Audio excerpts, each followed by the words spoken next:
서울 서초구가 전국 지방자치단체 가운데 처음으로 이달 0세에서 2세 무상교육 예산이 바닥나 서울시가 12, 20억 원을 긴급 지원했습니다. 서초구에 이어 다음 달 무상교육 중단 위기에 놓인 자치구는 송파, 구로, 중구 등입니다. 이들 자치구는 발을 동동 구르며 묘수를 찾고 있지만 마땅한 방법은 없는 실정입니다.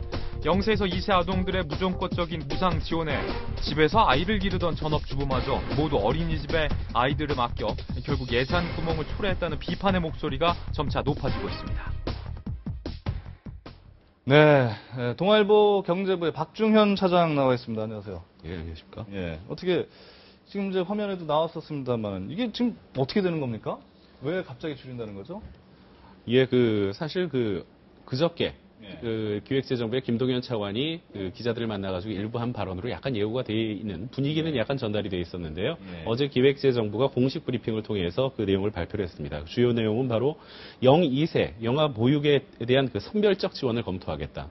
이게 뭐냐 하면 지난해 12월 30일에 국회에서 정부와 협의 없이 통과시킨 법이 하나 있습니다. 그게 바로 영유아 보육법인데요. 그 영유아 보육법에서 0-2세 아동에 대해서 전면적으로 보육비를, 그러니까 각종 시설에 어린이집이라든지 이런 데 다니는 보육비를 전면 지원하겠다는 사실을 통과시킨 겁니다. 사실은 정부로서는 굉장히 당황을 했었고요. 왜냐하면 예산이 충분히 책정이 안 돼 있었던 것이기 때문에. 하지만 법이 통과됐으니까 그걸 갖다 지원하기 위해서 3월부터 이미 한 4개월 정도 지급을 해왔습니다. 근데 해놓고 보니까 여러 가지 문제들, 이미 많이 알려져 있어서 많은 분들이 알고 계십니다만, 이미 정부 재정도 곧 이제 비계돼서 정부 재정은 예비비라는 걸 통해서 벌충이 가능한데 지자체가 절반을 부담하게 돼 있는 부분은 지자체들이 할 수가 없어서 지자체들이 지금 또 많은 어려움을 겪고 있고요. 그렇다 보니까 이것을 좀 손을 봐야 되겠다. 원래 정부가 생각했었던 속도로 다시 조정을 해봐야 되겠다라는 생각을 하게 된 겁니다. 사실 이게 좀 문제인 게 말씀도 하셨지만 네네. 정치적인 이유로 어떻게 보면은 통과시켰다고 봐야 되는 거잖아요. 예, 그렇죠. 그러니까 협의가 예. 안 돼 있었으니까 지자체 예산이나 네네. 이런 부분이. 근데 그렇다 하더라도 예상보다 수요가 너무 많더라. 네. 그래서 지금 빨리 바닥이 나는 거 아닙니까? 예, 그렇죠. 그래서 걱정이 이것 때문에 줄이겠다 이렇게 하는 건데 그거는 좀 예측도 좀 잘못했다라는 측면에서도 지적을 받아야 되지 않나요? 아무래도 이제 원래는 법이라는 게 입법부에서 만드는 것이 맞지만 사실은 가장 많은 자료를 가지고 있는 것이 정부다 보니까 정부와 어느 정도 협의를 통해서 사전에 수요 예측 같은 것들이 제대로 이루어져야 합니다. 그런데 국회가 워낙 급하게 통과를 시키다 보니까 수요 예측 부분이 좀 잘못됐다고 봐야죠. 그러니까 처음에 예상했던 거는 한 65만 명 정도 이렇게 그냥 하면 될 것 같다고 생각을 했는데 아까 잠깐 나왔지만 사람들이 보육비 준다는데 안 보내면 손해보는 느낌이잖아요. 그래서 지금 안 보내도 되는 분들, 집안에 계신 분들까지 보내다 보니까 그게 한 78만 명으로 한 13만 명 증가를 했습니다. 그러다 보니까 예상보다 훨씬 더 많은 돈이 나가게 되고 그것 때문에 어떻게 감당을 할 수 없는 상황이 된 거죠. 정부로서는 원래의 속도보다 너무 빨리 나가서 이게 재정 부담이 장기적으로 이루어질 수 있기 때문에 그 부분에 대해서 좀 용기를 낸 겁니다. 어찌 보면은 정권 말에 이렇게 정치권과 또 대립하는 것이 이렇게 편한 일은 아니지만 이건 속도 조정을 한번 해봐야 되겠다. 바로 그런 의미에서 일반적으로 보수요?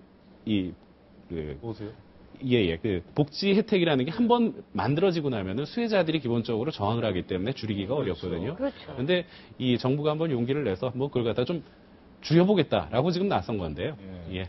자, 곳간이 거덜나면서까지 복지 혜택을 주는 건 좀 문제가 있고 그러다가 결국 유럽이 이꼴난 거 아닙니까? 스페인, 그리스 이런 남유럽 국가들도. 예, 지금 유럽 재정 위기, 그리스, 스페인 얘기들 많이 나오지만 물론 여러 가지 다른 이유들도 있습니다. 그 전에 글로벌 금융 위기 때 문제를 갖다가 해결하다 보니까 재정 적자가 난 부분도 있지만 기본적으로 각 지자체라든지 이런 것들이 과도하게 보육비 또는 보육비를 포함한 여러 가지 복지 혜택을 갖다 늘렸던 것이 재정 부담으로 이어져서 지금 어려움을 겪고 있는 거죠. 말씀하셨듯이 없는 혜택을 생기게 하는 거 만드는 거는 쉽지만 있는 걸 없애면 반발이 큰데 일단은 그러면은 누군가는 이제 손해를 봐야 되는 거잖아요. 선별적으로 한다고 그렇죠. 했으면 그럼 어떤 과정으로 누구를 대상으로 한다 이런 게 좀 구체적으로 얘기가 나오는 게 있나요?